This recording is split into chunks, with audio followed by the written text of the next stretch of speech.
Hi guys, I'm doing some gaming on the Samsung Galaxy Z Fold 6, and this is the BSP-D3 gamepad.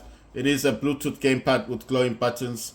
And the next game I want to test now, I want to test COD Wars on mobile, but I do have Warface.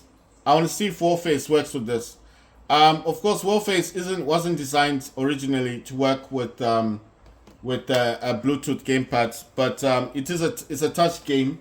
But I'm just curious. I just want to find out if it will work. So I'm not saying it does work. I'm just testing games right now. I'm just seeing what games work with the BSP-D3 and what games don't work. The games that work so far are Call of Duty Mobile, Fallout 84. Oh wow, not this again. Oh wow, it's touch. Yeah, this is gonna be a touch game. Come on, man. I just want to get into this thing. So let's see. Is it gonna recognize this? No. Right. This does not work with this, unfortunately. So right, that's Warface for you. I just wanted to see if it works. It doesn't work with the BSP-D3, but I've never tested it for mapping. D3 this BSP-D3 Bluetooth gamepad can be mapped. But I do not want to map it at the moment. I'm gonna reserve that for another day. But right, so that was Warface. It does not work with the Bluetooth gamepad. But I'm not saying it doesn't work completely. The BSP, this can be mapped. You can map these buttons. It has a program called V3. You can map these buttons to work with Warface. So I think in terms of mapping, yes, it will work.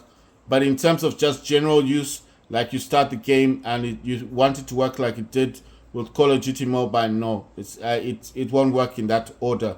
You need to set it up first for mapping. Mapping is when you want the game that you're trying to play on your phone to work in a certain way that it will respond in the manner that you want it to respond in. So the buttons will respond the way you've mapped them. So if you've mapped a square for crouching, a cross for jumping, it will be that's what's called mapping. That's when you assign buttons to do what you want them to do in the game. So I hope I've made that clear. It's just changing what the buttons do. That's what mapping is. So if anyone comes up to you and says, do you know how to map controllers? Then you know now what that means. It means to change what the buttons do. That's basically it.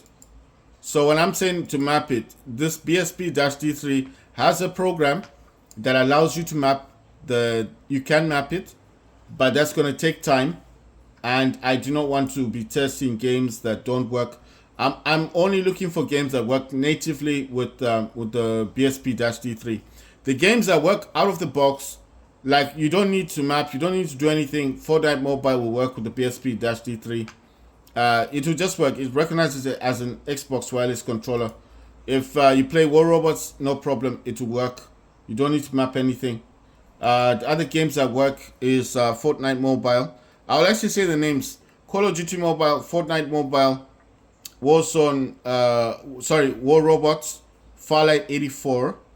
Right. The next game I want to test is COD Warzone Mobile. I was testing Warface, but that's a touch game unless you map it. So like I said, I'm not doing mapping right now. I'll do that later when I have time.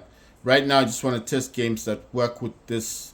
Like, if someone just bought the BSP-D3 from eBay for $10 and just wanted to play a game and doesn't know anything about mapping, doesn't care about mapping, just wants to play the game, then those type of games that you want to play that will work out of the box, you've just bought this BSP-D3 from eBay or Amazon, and you just want to play a game, is Call of Duty Mobile, Fallout Mobile, Warzone, War Robots, and Fallout 84. So far, 4 games will work flawlessly. You don't need to do nothing. Just start up the game, Of course, go into your Bluetooth, make sure it's connected to the controller, and that's it. Oh yeah, and always make sure that you've got this plugged in. You don't have to plug it in, but it does have a mini battery in this thing, and if that battery goes off, this will turn off.